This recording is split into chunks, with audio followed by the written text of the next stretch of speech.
Lupakan dongeng tentang raja yang mulia. Di savana Afrika yang keras, gelar raja hutan bukanlah warisan damai. Ia adalah sebuah kutukan yang harus direbut dengan darah. Ini adalah hukum besi yang mengikat kehidupan singa jantan. Sebuah aturan yang menjamin kekuasaan tapi merenggut segalanya. Dalam 20 menit ke depan, kita tidak akan berbicara tentang keindahan bulu mereka, tapi tentang brutalitas yang diperlukan untuk bertahan. Apakah Anda siap melihat berapa harga sebenarnya dari sebuah mahkota yang hanya bisa dipegang selama beberapa tahun?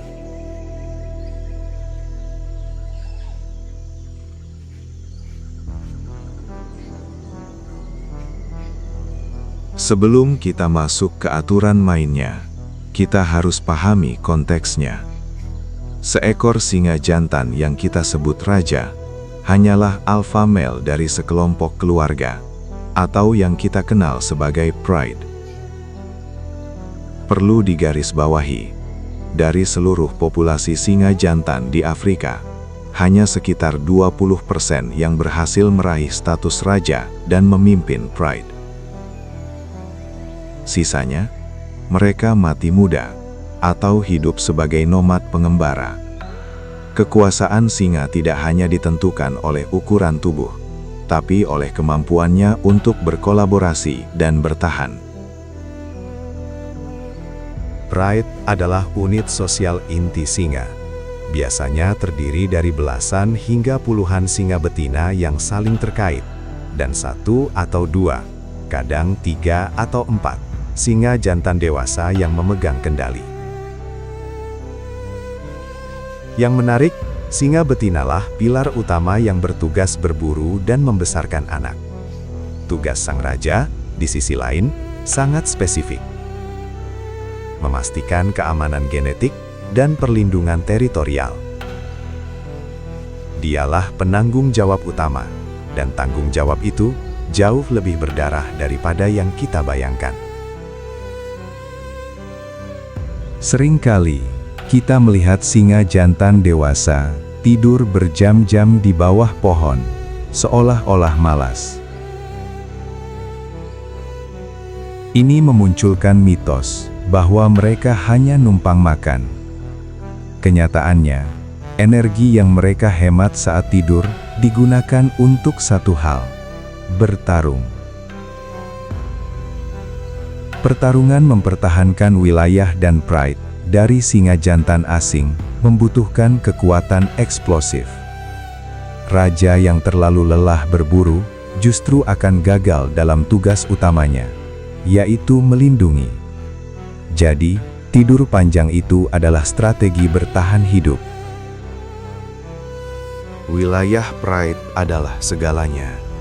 Raja singa menghabiskan sebagian besar waktunya berpatroli, menandai batas dengan urin dan auman, serta mengawasi setiap pergerakan yang mencurigakan.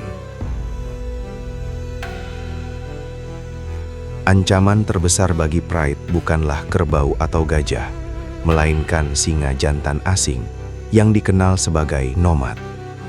Nomad ini adalah singa muda yang terbuang dari pride sebelumnya, penuh energi dan haus kekuasaan. Mereka akan mencoba masuk dan merebut kendali. Sangat jarang singa jantan merebut pride sendirian.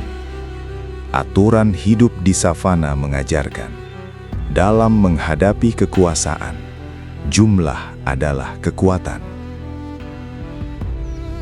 Para nomad biasanya membentuk koalisi, seringkali saudara kandung atau sepupu, yang tumbuh bersama dan berjanji setia. 2 atau 3 singa nomad yang bekerja sama jauh lebih mematikan dan hampir pasti mengalahkan satu raja yang berkuasa sendirian. Ini adalah persaingan tim, dan yang terkuat dalam aliansi yang akan menang. Kekuasaan singa jantan sangat singkat, rata-rata hanya 2-4 tahun. Setelah itu, kekuatan fisiknya mulai menurun. Taringnya aus, bekas luka menumpuk, dan aumannya terdengar kurang meyakinkan. Singa nomad tahu persis kapan waktunya menyerang. Mereka akan mengamati, mencari tanda-tanda kelemahan. Raja yang pincang atau raja yang lambat merespon patroli batas. Begitu kelemahan terlihat, undangan pertarungan telah dikirim. Saat koalisi nomad bertemu dengan raja yang berkuasa, tidak ada negosiasi. Pertarungan yang terjadi adalah salah satu yang paling brutal di alam liar. Ini bukan sekedar memamerkan kekuatan. Ini adalah duel sampai salah satu pihak menyerah atau mati. Cakar sepanjang 5 cm dan gigi taring yang menusuk langsung ke tenggorokan atau punggung.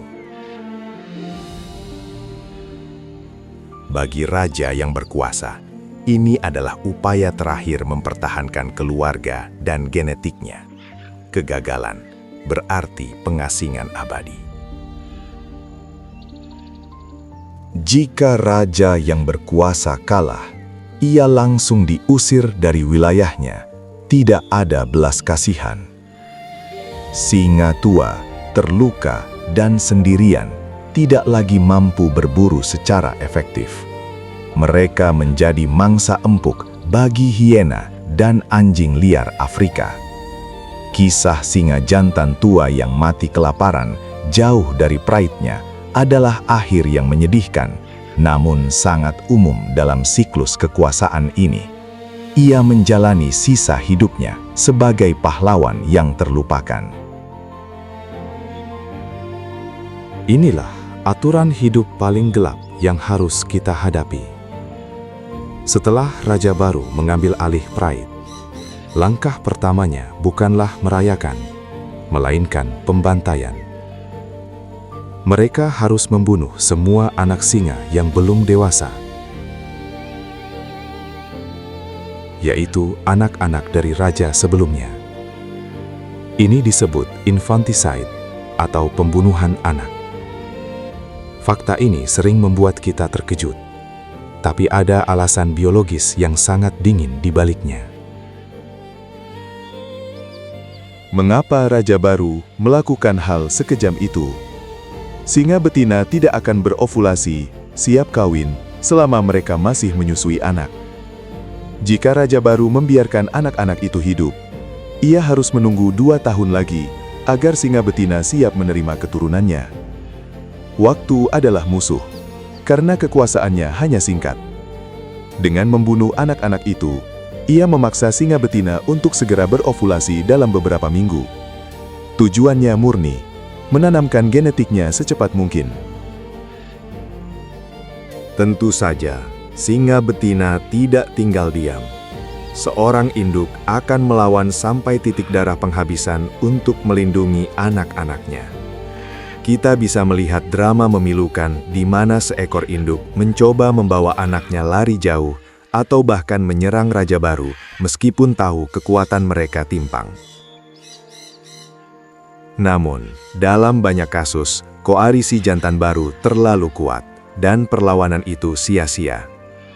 Ikatan emosional induk dan anak harus dikorbankan demi kelanjutan genetik si Raja Baru. Siklus kejam ini, meskipun menyakitkan, menjamin bahwa hanya genetik yang paling kuat dan cerdik yang diteruskan. Alam liar tidak peduli dengan perasaan. Ia hanya peduli dengan kelangsungan hidup spesies. Hanya singa jantan yang terbukti mampu memenangkan pertarungan berdarah yang akan memiliki keturunan. Dengan cara inilah, kekuatan dan kecerdasan garis keturunan singa Afrika terus ditingkatkan dari generasi ke generasi. Setiap kali seekor singa jantan menduduki tahta, ia tahu persis apa yang harus ia lakukan untuk mempertahankannya. Dan ia tahu persis bagaimana ia akan berakhir. Ini adalah drama abadi di savana, di mana wibawa dan kesepian berjalan beriringan, hari demi hari. Kekejaman aturan hidup singa ini mungkin mengejutkan, tapi itu adalah sistem yang berhasil mempertahankan spesies ini selama ribuan tahun. Singa tidak memilih menjadi brutal, tapi savana memaksanya. Bagaimana pendapat Anda tentang hukum infantisida dan pengasingan ini? Apakah ini murni naluri atau ada sisi kejam yang lain? Tuliskan komentar Anda di bawah. Jika dokumenter ini membuka mata Anda pada sisi gelap raja hutan, jangan lupa tekan tombol like dan subscribe untuk kisah-kisah alam liar lainnya. Sampai jumpa dalam penelusuran fakta berikutnya.